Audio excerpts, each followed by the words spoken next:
Screen पर साथ ही मुख्यमंत्री अशोक गहलोत और साथ ही डिप्टी सीएम सचिन पायलट को भी इन तस्वीरों में साफ तौर पर देखा जा सकता है। तमाम मंत्री 23 मंत्री यहां पर मौजूद है। एक नए सफर का आगाज हो चुका है और इससे पूर्व 17 दिसंबर को मुख्यमंत्री अशोक गहलोत ने मुख्यमंत्री पद की शपथ ली, साथ ही सचिन पायलट ने डिप्टी सीएम पद की शपथ ली और अब मुख्यमंत्री अशोक गहलोत के मंत्रिमंडल का गठन हो चुका है, जिसमें 23 विधायक मंत्री बने हैं। लगातार तस्वीरें राजभवन से सीधी आप अपनी टीवी स्क्रीन पर देख सकते हैं। तमाम तरह की तैयारियों को सुबह से ही आपने न्यूज 18 राजस्थान पर देखा और 13 कैबिनेट और 10 राज्य मंत्रियों ने शपथ ली है राजभवन में। उससे पहले तमाम मंत्री पीसीसी पहुंचे थे और उसके बाद राजभवन पहुंचे। यहां पर राज्यपाल कल्याण सिंह ने राजभवन में तमाम मंत्रियों को शपथ दिलाई, 23 मंत्रियों को शपथ दिलाई। कहा जा सकता है कि अब गहलोत सरकार की टीम लगभग तैयार है, ताजपोशी उनकी हो चुकी है। एक नए सफर का आगाज राजस्थान के लिए भी है और 13 कैबिनेट और 10 राज्य मंत्रियों ने यहां पर शपथ ली है। 18 विधायक पहली बार यहां पर मंत्री बने हैं, तो कहा जा सकता है कि नई सरकार में नवाचार यहां पर देखने को मिला है। तमाम फैक्टर्स को ध्यान रखा गया है, चाहे जातीय समीकरण की बात कर ले, क्षेत्रीय समीकरण की बात कर ले, राजनीतिक समीकरणों का ख्याल रखा गया है। और इससे पहले तस्वीरों में आपने देखा राजभवन से जो तस्वीरें उनमें देखा आपने कि राज्यपाल कल्याण सिंह ने तमाम 23 विधायकों को मंत्री पद की शपथ दिला दी है और 13 कैबिनेट और 10 राज्य मंत्रियों ने शपथ ली है। इस सरकार में नवाचार देखने को मिल रहा है। 18 विधायक ऐसे हैं जो कि पहली बार मंत्री बने हैं, यानी कि युवा को तरजीह यहां पर मिली है और जिस तरह की जोड़ी राजस्थान को मिली है, अनुभव और युवा, उसी जोड़ी को ध्यान में रखते हुए मंत्रिमंडल का भी गठन किया गया है। उसमें भी ठीक वैसा ही लगभग कॉम्बिनेशन तैयार करने की कोशिश इसमें देखने को मिली है। 13 कैबिनेट और 10 राज्य मंत्रियों ने शपथ ले ली है और इससे पहले राजभवन आने से पहले तमाम विधायक जिन्होंने अब मंत्री पद की शपथ ली है वो तमाम पीसीसी पहुंचे, वहां पर स्वागत उनका किया गया और उसके बाद राजभवन पहुंचे। वहां पर राजभवन में राज्यपाल कल्याण सिंह ने शपथ दिलाई और 6 तस्वीरें आप अपनी टीवी स्क्रीन पर साफ तौर पर देख सकते हैं। पहली तस्वीर में बीडी कल्ला जिन्होंने मंत्री पद की शपथ ले ली, दूसरी में शांति धारीवाल जिन्होंने मंत्री पद की शपथ ली है कुछ देर पहले, तीसरी तस्वीर में परसादी लाल मीणा को देखा जा सकता है शपथ लेते हुए, तो वहीं चौथी तस्वीर में भंवरलाल मेघवाल भी है। 5वीं तस्वीर लालचंद कटारिया की है जिन्होंने शपथ ले ली है और 6ठी तस्वीर आप देख रहे प्रताप सिंह खाचरियावास की है जिन्होंने मंत्री पद की शपथ ले ली है। 6 तस्वीरें। एक नई टीम अब तैयार हो चुकी है मुख्यमंत्री अशोक गहलोत की। तमाम मैराथन बैठकों के बाद मंत्रियों के चेहरों पर मुहर लगी और 6 तस्वीरें। पहली तस्वीर में आप देख सकते हैं विश्वेंद्र सिंह को, दूसरी में रघु शर्मा जो कि शपथ ले चुके हैं, तीसरी तस्वीर प्रमोद जैन भाया की है, तो वहीं चौथी हरीश चौधरी, 5वीं तस्वीर में रमेश मीणा को साफ तौर पर शपथ लेते हुए देखा जा सकता है, 6ठी तस्वीर साले मोहम्मद की है। तो तमाम विधायक जो कि अब मंत्री बन चुके हैं उन्होंने मंत्री पद की शपथ ले ली है। राज्यपाल कल्याण सिंह द्वारा यह शपथ दिलवाई गई और राजभवन में यह शपथ दिलवाई गई। तमाम वहां पर दिग्गज मौजूद रहे और गोविंद सिंह डोटासरा को पहली तस्वीर में शपथ लेते हुए देखा जा सकता है, तो वहीं दूसरी तस्वीर में ममता को यहां पर शपथ लेते हुए देखा जा सकता है जो कि अब तक की लिस्ट में पहली महिला है और साथ ही तीसरी तस्वीर में अर्जुन बामनिया को शपथ लेते हुए देखा जा सकता है, चौथी तस्वीर में भंवर सिंह भाटी, 5वीं में सुखराम विश्नोई जिन्होंने मंत्री पद की शपथ ले ली, तो वहीं 6ठी तस्वीर अशोक चांदना की है जो कि शपथ ले चुके हैं मंत्री पद की।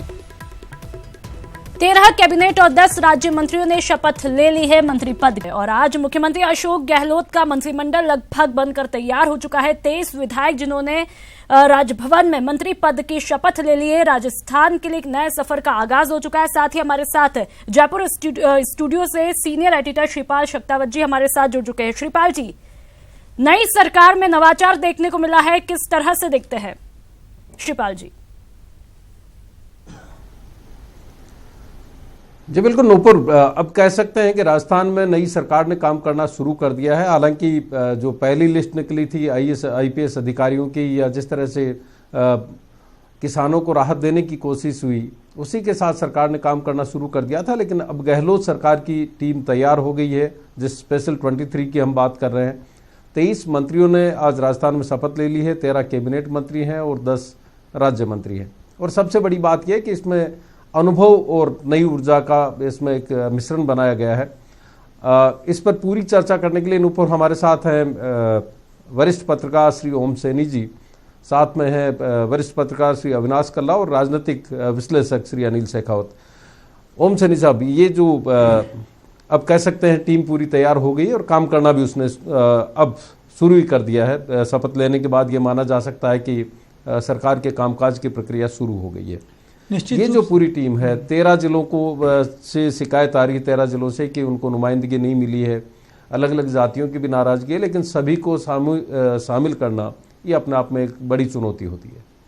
निश्चित रूप से श्रीपाल जी, आप ठीक कह रहे हैं। और मुझे लग ये रहा है कि जो एक इनके सामने सबसे बड़ी चुनौती है कि आने वाले लोकसभा चुनाव में राजस्थान से 25 सीटें हासिल की जाएं या 25 सीटों में बड़ा हिस्सा हासिल किया जाए।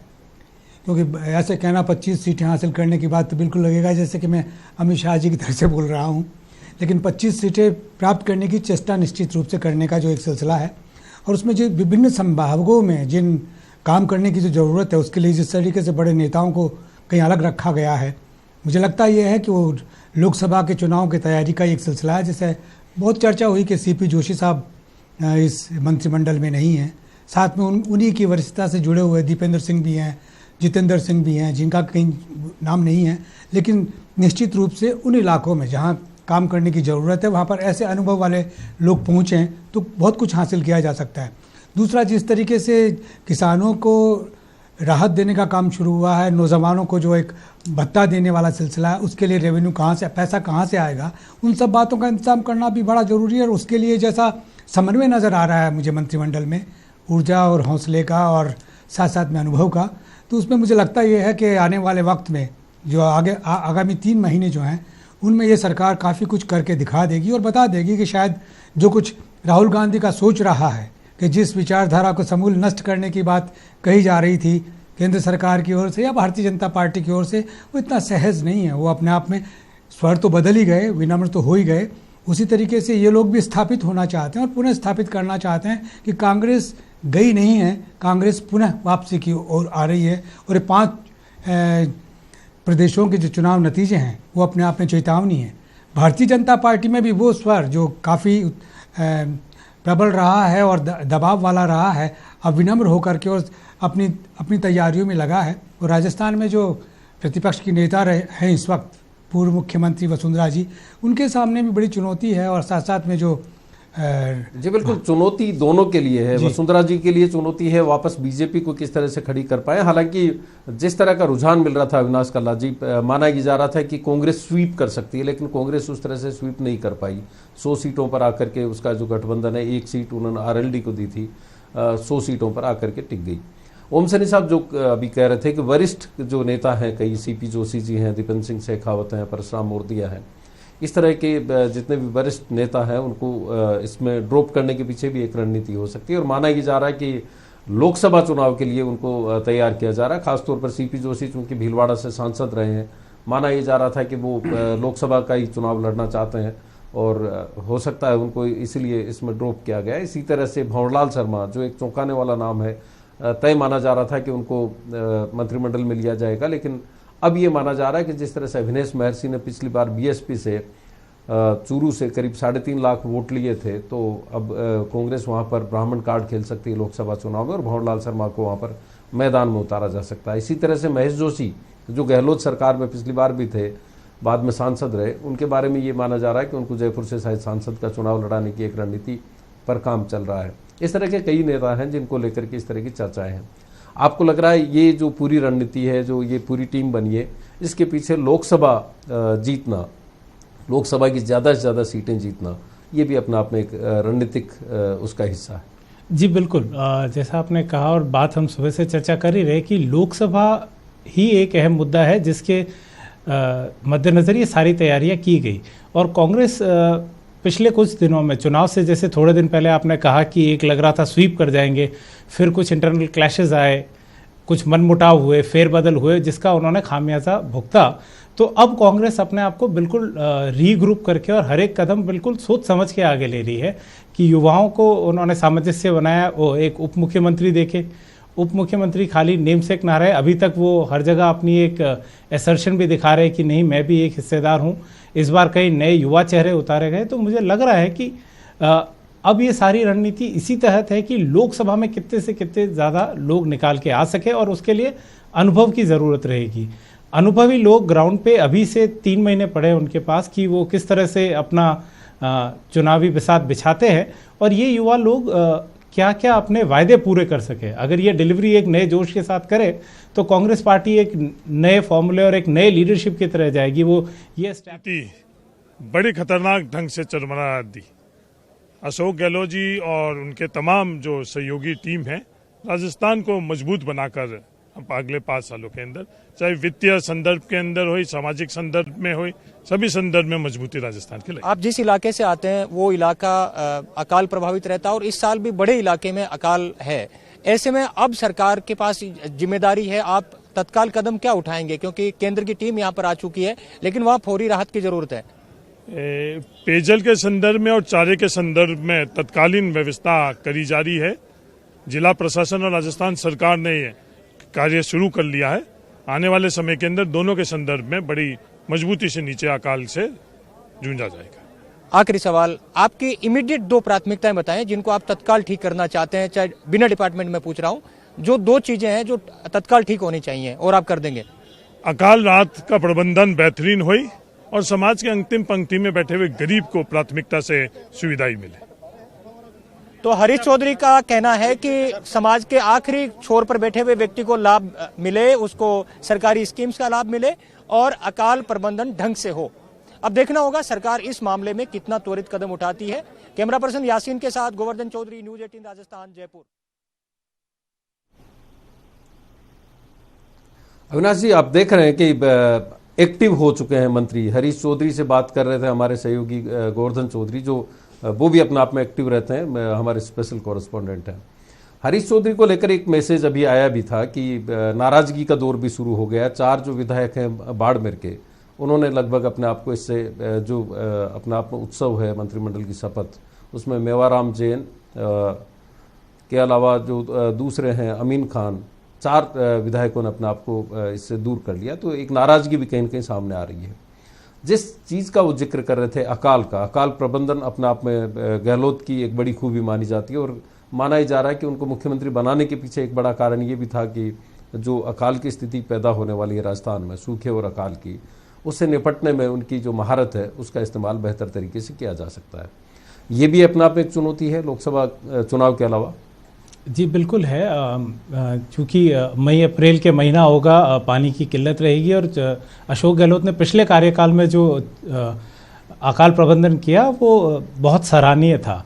और जैसा आपने कहा कि 4 विधायकों का नाराज़गी आई, ये नाराज़गी अब हर किसी को इसमें एडजस्ट नहीं किया जा सकता, पर 5 पद अभी खाली छोड़े हैं, और हमें ये भी देखना होगा कि ये जो अलग अलग बॉडीज है, बोर्ड्स है, इनमें किस तरह अपने लोगों को ये लोग सम्मिलित बनाए रखिए।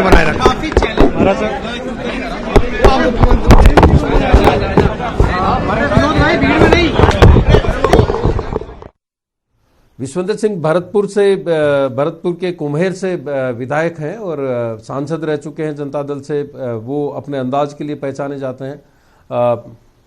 ये भी एक अपने आप में चुनौती होगी। अनिल शेखावत जी, आप तो राजनीतिक विश्लेषण करते रहे हैं, ये जो इनका मिजाज है जिस तरह की राजनीति करने का, पहली बार वो सत्ता में उस तरह से उनकी भागीदारी होगी। अब तक एक विपक्ष के बतौर उनकी बड़ी आक्रामक छवि रही है। किस तरह से वो इस तरह के जो लीडर्स हैं, चाहे प्रताप सिंह खाचरियावास हों, विश्वेंद्र सिंह हो, वो अपने आप को एडजस्ट कर पाएंगे? देखिए, विश्वेंद्र सिंह जी बहुत एग्रेसिव हैं, और जब कांग्रेस विपक्ष में हुआ करती थी तो मोटे तौर पे चाहे हम अशोक गहलोत जी के स्टेटमेंट देखें या सचिन जी के देखें, दोनों ये कहते थे कि राज जो है राज महलों से चल रहा है, महलों से चल रहा है। तो अब ये जब राज में आए हैं तो बीजेपी भी कहेगी, विश्वेंद्र सिंह जी का, ऐसा मैं सोचता हूँ कि ये भी अपने जो ऑफिशियल राज घराना है उस महल से कराएंगे। तो इनको भी एक काबू करना, ये भी एक तरीके का बहुत बड़ा जो है कांग्रेस पार्टी में जो मुख्यमंत्री हैं उनको लेना पड़ेगा कि कैसे इनको सेट किए जाएं। और कैबिनेट मिनिस्टर ने बहुत इंपॉर्टेंट इनको जो है मिनिस्ट्री दी गई है। ऐसी स्थिति में जब ये भरतपुर में अपने हिसाब से राज्य को चलाना चाहते हैं, जबकि अशोक गहलोत ने कहा कि मैं गुड गवर्नेंस का वादा करता हूं, तो उस गुड गवर्नेंस में इनको कैसे संभाला जाएगा ये भी बात है। ऐसी स्थिति प्रताप सिंह खाचरा, पर प्रताप सिंह खाचरा की स्थिति थोड़ी अलग है। वो जमीन से जुड़े हुए आदमी है, संघर्षशील आदमी है। जयपुर में मोटे तौर पे बीजेपी के उस राज्य में और बीजेपी का जो जयपुर रहा है हमेशा, उसमें कांग्रेस को 15 में से 9 सीटें दिलाना, जयपुर शहर में 9 में से 5 सीटें दिलाना, जो बीजेपी का राज था उसको ध्वस्त करना, उसमें एक अलग बात है। हालांकि बड़बोले हैं, उस बड़बोलों का उनका खामियाना भुगतना पड़ेगा, परंतु शायद मुझे लगता है उनकी अब फाइन ट्यून हो जाएगा। जब वो मिनिस्ट्री में रहेंगे, लोगों के बीच में रहेंगे, काम करने की उनको पता पड़ेगा कैसे काम किया जाता है, तो फाइन ट्यूनिंग शायद होनी चाहिए। और वो एक बड़े उस तरफ जा रहे हैं, एक वो राजपूत कम्युनिटी को बिलोंग, भैया वो हम लोग पूरे करेंगे। मैनिफेस्टो को पहली कैबिनेट मीटिंग में हम लोग रख रहे हैं और उसको पास करेंगे पूरी कैबिनेट के अंदर। चीफ सेक्रेटरी देंगे, पूरी ब्यूरोक्रेसी तक पहुंचेगा, वो हमारे बेसिस होगा काम करने का। पहले मैं कह चुका हूँ, पहले भी हमने 98 में भी 2008 में ये काम किया। मैनिफेस्टो क्रेडिबिलिटी रहनी चाहिए, जिसमें वादा करके आते हैं जनता से, तो वादा निभाए, उसका पूरा प्रयास होना चाहिए। तो हमारे पहली मीटिंग में मैनिफेस्टो कैबिनेट में रखा जाएगा, पास करके हमारे काम शुरू करेंगे हम लोग। जो उनके कुशासन का अंत हुआ है, तो हमारी पहली ड्यूटी है कि हम सुशासन को स्थापित करें।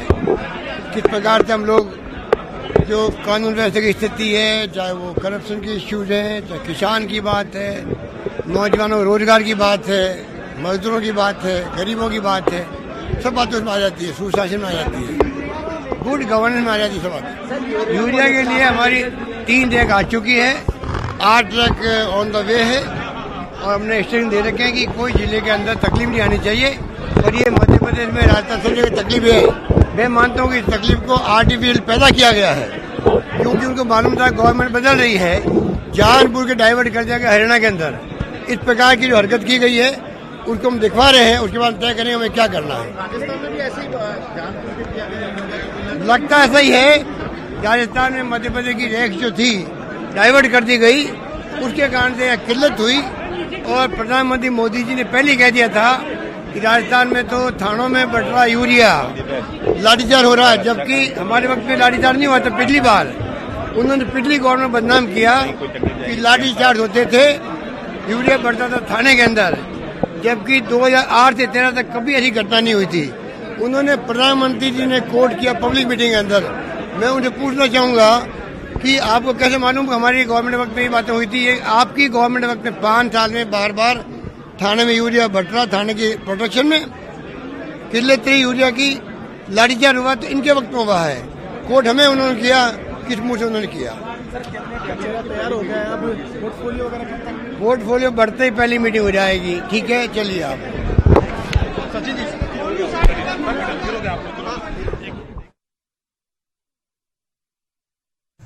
ओम सर साहब, अभी मुख्यमंत्री अशोक गहलोत साहब को आपने सुना, यूरिया को लेकर के उन्होंने बोल केंद्र के पाले में डाल दिए, और उनका आरोप है कि केंद्र सरकार ने जिस तरह से हरियाणा को डाइवर्ट किए, उसकी वजह से मध्य प्रदेश और राजस्थान में स्थिति पैदा हुई।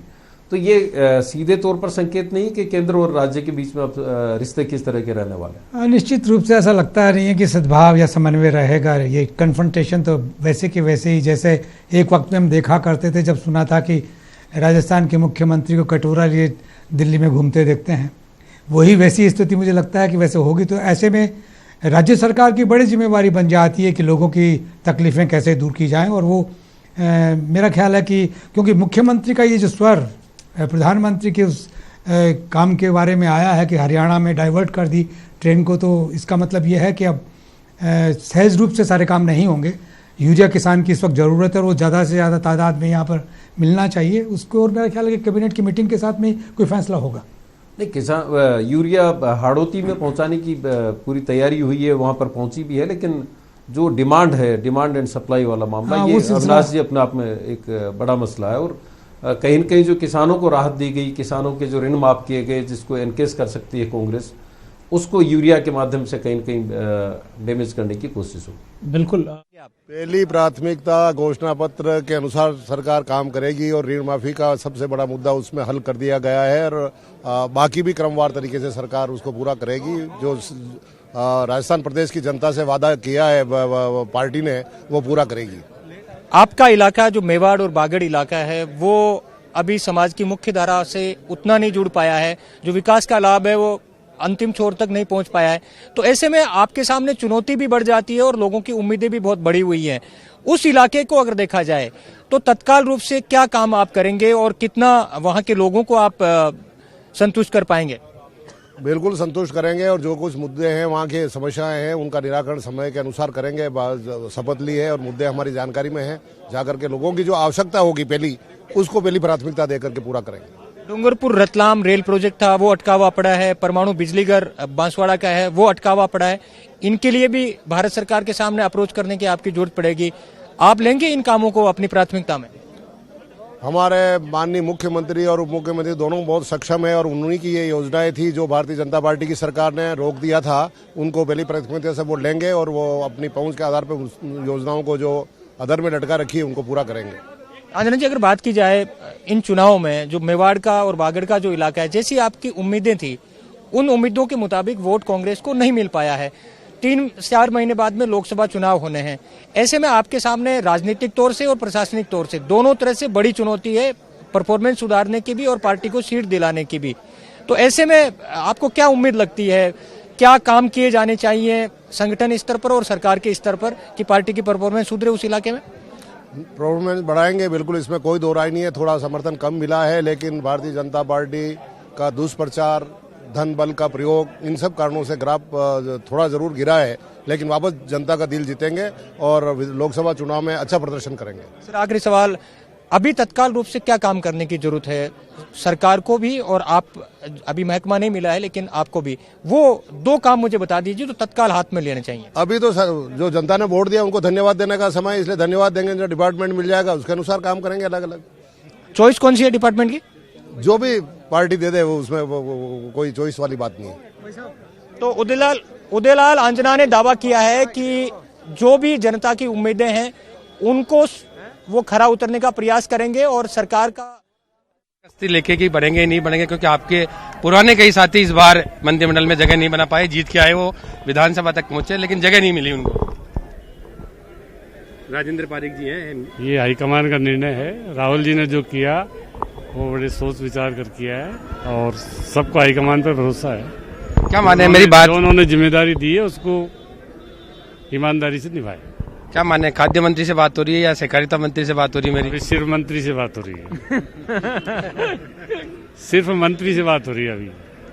क्या लगता है कौन से विभाग की आप? ये हाईकमान और सीएम साहब जाने, जो विभाग देंगे उसकी जिम्मेदारी ईमानदारी से निभाएंगे। बहुत बड़ी जिम्मेदारी मिलने वाली है, या जो भी जिस विभाग की, किस तरह से पूरी करने वाले हैं आप? पूरी करेंगे, जो भी हमारी पार्टी का घोषणा पत्र है उन साथ पूरी करेंगे।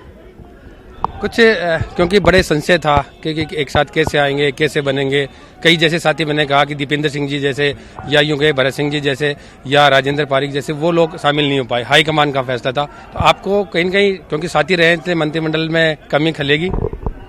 तो ये तो पार्टी का निर्णय है, हमारे कांग्रेस अध्यक्ष जी का निर्णय, राहुल जी का, जो उन्होंने किया सोच विचार के किया। क्योंकि इस बार चुनौती ज्यादा है, लोकसभा चुनाव का भी कांग्रेस पर प्रेशर है। उसी को देखते 2019 के चुनाव को देखते हुए इस मंत्रिमंडल का निर्धारण किया गया। इस तरह की बातें सामने आ रही है। कोई चुनौती नहीं है, लोकसभा में 25 सीटें जीतेगी कांग्रेस। देखिए, बिल्कुल जो पूरी जिम्मेदारी मिलेगी वो पूरी करने के बाद प्रसाद लाल मीणा कह रहे हैं। हालांकि अभी उनको कोई विभाग नहीं दिया गया है, और वो साथ ही ये कह रहे हैं कि 2019 की जो चुनौती है उसको पूरी तरह पूरा करने वाले हैं। कैमरामैन गणेश यादव के साथ सुधीर शर्मा, न्यूज 18 जयपुर।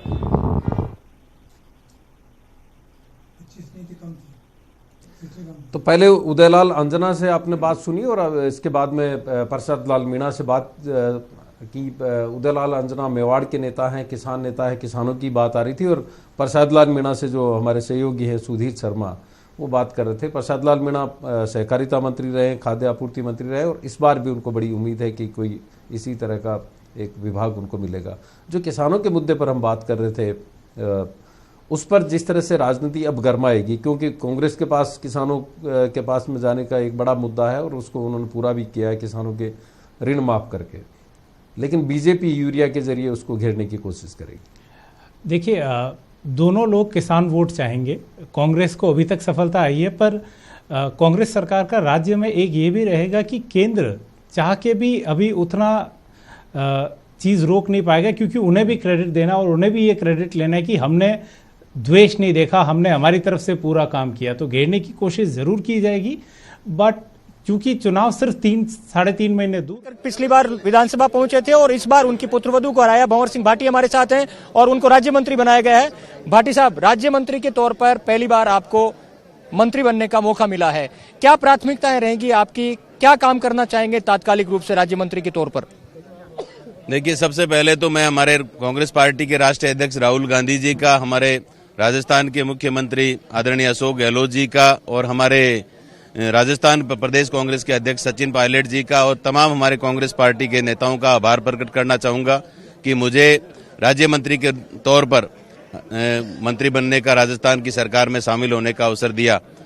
मैं तो समस्त प्रदेशवासियों से यही निवेदन करना चाहूंगा आपके माध्यम से कि राजस्थान की जनता ने जिन उम्मीदों के साथ आज कांग्रेस पार्टी को मैंडेट दिया है, कांग्रेस की सरकार बनाई है, कांग्रेस पार्टी, मुख्यमंत्री जी और पूरा मंत्रिमंडल, हम सब लोग मिलकर के राजस्थान के आमजन की समस्याओं को, राजस्थान के आमजन की उम्मीदों पर खरा उतरने का प्रयास करेंगे।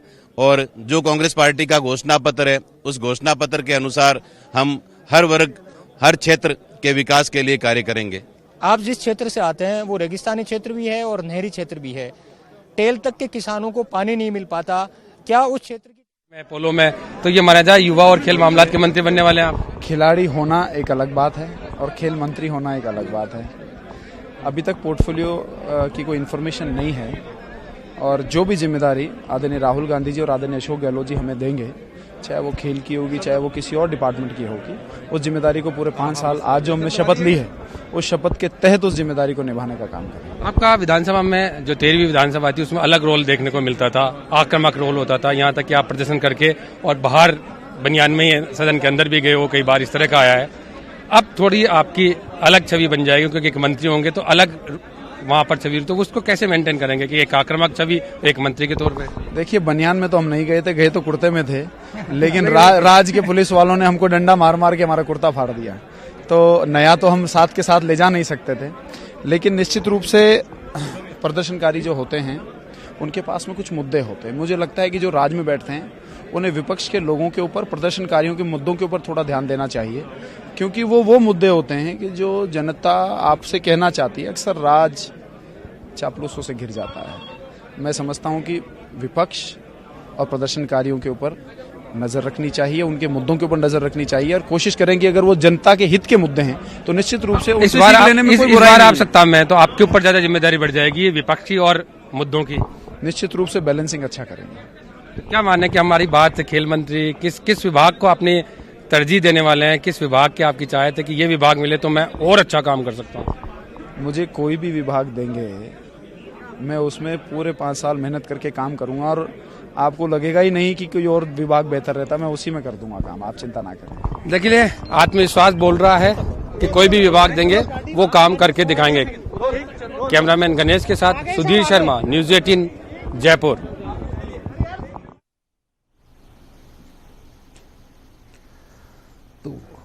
ये बीच बीच में मंत्रियों से बातचीत हमारी चल रही है कि उनकी प्राथमिकता क्या होगी, किन मुद्दों पर वो चुनाव जीत करके आए और किस तरह से उनका पूरा करने की कोशिश करेंगे। उदयलाल अंजना को आपने सुना, जो मेवाड़ से आते हैं, प्रसाद लाल मीणा जो डांग इलाके से आता है, लालसूट से विधायक बने हैं, और अशोक चांदना जो हिंडोली से दूसरी बार विधायक बने हैं। अलग अलग जातियों को, अलग अलग समाज के तबकों को ये रिप्रेजेंट करते हैं, और साथ में किसान वर्ग से आते हैं तीनों ही। तो अनिल शेखावत जी, हालांकि मंत्रिमंडल इनको मिलना अभी बाकी है, लेकिन जो खजाने की हालत है, राजस्व की अगर बात करें राजस्थान की, तो इतना बड़ा जो मुद्दा है, चाहे किसानों के ऋण माफ करने का 18,000 करोड़ की व्यवस्था वो करनी है, करीब 13,000 करोड़ के आसपास, 1300 करोड़ के आसपास की आप बिजली में जो राहत देने की बात हो रही है उसके लिए करनी है, और साथ में 3,500 रुपये हर बेरोजगार को उसको भत्ता देने की बात है। तो आर्थिक स्थिति जो है उसमें क्या इस तरह की चीज़ें सब मैनेज हो पाएगी और किस तरह से होगी? देखिए, आर्थिक स्थिति के मामले में राजस्थान का जो बैलेंस शीट अब आएगी, जो पहला बजट आएगा, उसमें मोटे तौर पे हर चीज़ें खुल जाएंगी। अभी अशोक गहलोत जी ने कहा कि हम हमारा मैनिफेस्टो सीएस को दे रहे हैं और उनको कह रहे हैं इस पर एक्साइज करें। उस एक्साइज के बाद उसका रिफ्लेक्शन पहले बजट में आएगा। मोटे तौर पे आज राजस्थान में 2,80,000 करोड़ का लोन चल रहा है। ऐसी स्थिति में किसानों को जो लोन माफ़ करोगे उसका बर्डन पड़ेगा। पिछली सरकार ने 8,000 करोड़ के लोन माफ़ किए थे, परंतु 2,000 करोड़ का बजट प्रोविज़न किया, 6,000 करोड़ रुपए छोड़ गए। बैंक आज भी इंतजार कर रहा है। तो जब आप राइट ऑफ करोगे तो बैंक को पैसा देना पड़ेगा, तो उसका बजट प्रोविज़न, आपने सही कहा, 3,500 रुपये पर मंथ बेरोजगारों का भत्ता। तो ऐसी स्थिति में जो हमारा पहला बजट आएगा वो मोटे तौर पे एक राजस्थान की क्या तस्वीर है और क्या आगे राजस्थान की सरकार करने जा रही है, वो दोनों चीज़ें इस बजट में देखने को मिलेगा। मोटे तौर पर मैं पिछले 20 साल से बजट देख रहा हूँ, वो बजट जो है वो फिस्कल डेफिसिट का 3% का ही उसमें लॉस दिखाया जाता है, और वो मोटे तौर पे एक FRBM एक्ट है जिसके तहत अगर 3% लॉस होता है तो गवर्नमेंट से, सेंट्रल गवर्नमेंट से 300 करोड़ की सब्सिडी मिलती है। इस प्रकार की जो हरकत की गई है उसको हम दिखा रहे हैं, उसके बाद तय करेंगे हमें क्या करना है। राजस्थान में भी ऐसे ही जानबूझ के किया गया, यूरिया की किल्लत लगता ऐसा ही है। राजस्थान में मध्य प्रदेश की टैक्स जो थी डाइवर्ट कर दी गई, उसके कारण से किल्लत हुई। और प्रधानमंत्री मोदी जी ने पहले कह दिया था कि राजस्थान में तो थानों में बट रहा यूरिया, लाठीचार्ज हो रहा है, जबकि हमारे वक्त में लाठीचार्ज नहीं हुआ था। पिछली बार उन्होंने पिछली गवर्नमेंट बदनाम किया कि लाठीचार्ज होते थे, यूरिया बढ़ता था थाने के अंदर, जबकि 2008 से 13 तक कभी ऐसी घटना नहीं हुई थी। उन्होंने, प्रधानमंत्री जी ने कोट किया पब्लिक मीटिंग के अंदर। मैं उनसे पूछना चाहूँगा कि आपको कैसे मालूम कि हमारी गवर्नमेंट वक्त में ये बातें हुई थी? ये आपकी गवर्नमेंट वक्त में 5 साल में बार बार थाने में यूरिया बढ़ रहा, थाने की प्रोटेक्शन में किल्लत थी यूरिया की, लाठीचार्ज हुआ तो इनके वक्त में हुआ है। कोर्ट हमें उन्होंने किया, किस मुँह से उन्होंने किया। सर, कैबिनेट तैयार हो गया है, अब पोर्टफोलियो वगैरह कब तक? पोर्टफोलियो बढ़ते ही पहली मीटिंग हो जाएगी। ठीक है, चलिए आप।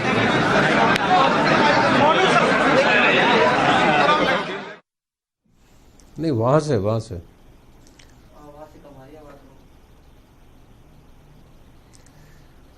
तो एक तरह से ये राजनीति भी शुरू हो गई है केंद्र और राज्य के बीच में, जिस तरह से यूरिया को लेकर के मुद्दा बन रहा है उसको लेकर के। तो जो आर्थिक स्थिति है जिसका हम जिक्र कर रहे थे, किस तरह से जो बजट आएगा उसमें किस तरह की उम्मीद है आपको? देखिए, 2008 से 2013 तक अशोक गहलोत चीफ मिनिस्टर थे, जब केंद्र में यूपीए की सरकार थी। तो जब यूपीए में किसी भी सरकार की, सेंटर में जब भी उसी की सरकार होती है, उसी के कांग्रेस की थी, उस स्थिति में अशोक गहलोत कोई भी कमिटमेंट करते थे, या जैसे वसुंधरा जी के समय में केंद्र में बीजेपी की सरकार थी, ऐसी स्थिति में कोई भी कमिटमेंट करते हैं तो वो पूरा होने के चांसेस रहते हैं। अब एक जीएसटी में एक लिमिटेड स्कोप रह गया। जीएसटी में आप खुद तो कोई बढ़ा ही नहीं सकते, वो जो सेंट्रल जो है काउंसिल करेगी वही जीएसटी रहेगी। ऐसी स्थिति में हर स्टेट के पास लिमिटेड रिसोर्सेज रह गए हैं। ऐसी स्थिति में आप अपने ऑब्लिगेशन कैसे पूरा करेंगे, ये वास्तव में बहुत ही फाइनेंस से रिलेटेड मैटर हो गया। बहुत ही, इसीलिए आपने देखा होगा कि अशोक गहलोत जी ने अपने आर्थिक सलाहकार भी नियुक्त कर दिए, क्योंकि मोटे तौर पे अब चीफ मिनिस्टर के साथ बहुत ज़्यादा स्कोप नहीं है कि अपनी इनकम जनरेशन स्टेट की कैसे बढ़ाएं। ऐसी स्थिति में मैंने आपको यही कहा कि जो पहला बजट आएगा उसमें 5 साल की ये तस्वीर साफ हो जाएगी कि स्टेट कैसे चलेगा, क्या कमिटमेंट उसके पूरे हो सकते हैं, कैसे वो प्रोविजंस करेंगे, कैसे फुलफिलमेंट करेंगे। इसलिए इन 5 साल की पूरी भूमिका का सारी स्थिति, चरित्र जो है वो इस पहले स्टेट के बजट में आएगा, ऐसा मैं सोचता हूं। तो अच्छा, इस बजट से ये भी पता चलेगा कि हमारी जो खजाना है, सरकारी खजाना, उसकी हालत क्या है। अविनाश कला जी, जो कमिटमेंट किए जा रहे हैं उनको पूरा करने की कोशिश भी हो रही है। बाकायदा ऐलान कर दिया गया किसानों के कर्ज माफी का, तो 18,000 करोड़ का उस पर कर्ज भी आएगा। तो जो टीम बनी है और जो आर्थिक सलाहकार लिए जा रहे हैं या सलाहकार लिए जा रहे हैं, क्या कोई रास्ता आपको लग रहा है कि उसमें निकल पाएगा? क्योंकि जो लोन है स्टेट पे वो लगातार बढ़ रहा है। आप चाहे भैरव सिंह शेखावत के ज़माने से लें तो लगातार वो बढ़ रहा है और करीब 40,000 करोड़ का खर्च तो पिछले 5 साल में राजस्थान सरकार पर बढ़ा है, राजस्थान पर बढ़ा है। देखिए ये एक बहुत ही बड़ा चैलेंज है कि किस तरह गवर्नमेंट फाइनेंस मैनेज करेगी। मुख्यमंत्री ने जो सलाहकार अपॉइंट भी किए हैं वो काफ़ी सीजन फाइनेंशियल हैंड्स है, पर देखना ये होगा कि राजस्थान की लोकेशन और वायबिलिटी को देखते वो क्या नए प्रोजेक्ट ला पाते जिनसे रेवेन्यू जनरेट हो। हमने पिछली सरकार में भी राजस्थान के जरिए भी कोशिश हुई थी, MOU कई किए गए थे वसुंधरा सरकार के वक्त में, और उस वक्त कोशिश हुई थी कि यहाँ पर उद्योग आए, लेकिन सबसे बड़ी दिक्कत उस वक्त भी ये मानी गई थी कि जब तक इंफ्रास्ट्रक्चर खड़ा नहीं होता, जब तक बिजली और पानी की व्यवस्था नहीं होती है, जब तक सड़कें दुरुस्त नहीं होती, तब तक इस तरह की दिक्कतें आती रहेगी। इंडस्ट्रीज सिर्फ वादों से नहीं आएगी, वो इंफ्रास्ट्रक्चर को देख करके आएगी। आज राजस्थान में सरकार ने अपने अंदाज में काम करना शुरू कर दिया है। 23 मंत्रियों ने शपथ ली है, 23 में से 13 मंत्री कैबिनेट स्तर के हैं और 10 राज्य मंत्री हैं। अब देखना है कि सरकार किस तरह से काम करती है, और ये जो नई टीम बनी है जिसमें ऊर्जावान चेहरे हैं और साथ ही अनुभवी चेहरे हैं, वो अशोक गहलोत की जो कल्पना है मुख्यमंत्री के बतौर, उसको किस तरह से बढ़ाते हैं, क्योंकि एक मुख्यमंत्री अपनी जब टीम चुनते हैं, हालांकि उस तरह की आज़ादी शायद इस बार उनके पास नहीं रही होगी जिस तरह की अंदरूनी खबरें आती है उसके लिहाज से, लेकिन जो टीम उन्होंने चुनी है उसको सधी हुई टीम बनाने की कोशिश उन्होंने की है। वो किस तरह से काम करेगी उस पर निगाह हमारी बनी रहेगी। आप देखते रहिए न्यूज़ 18 राजस्थान।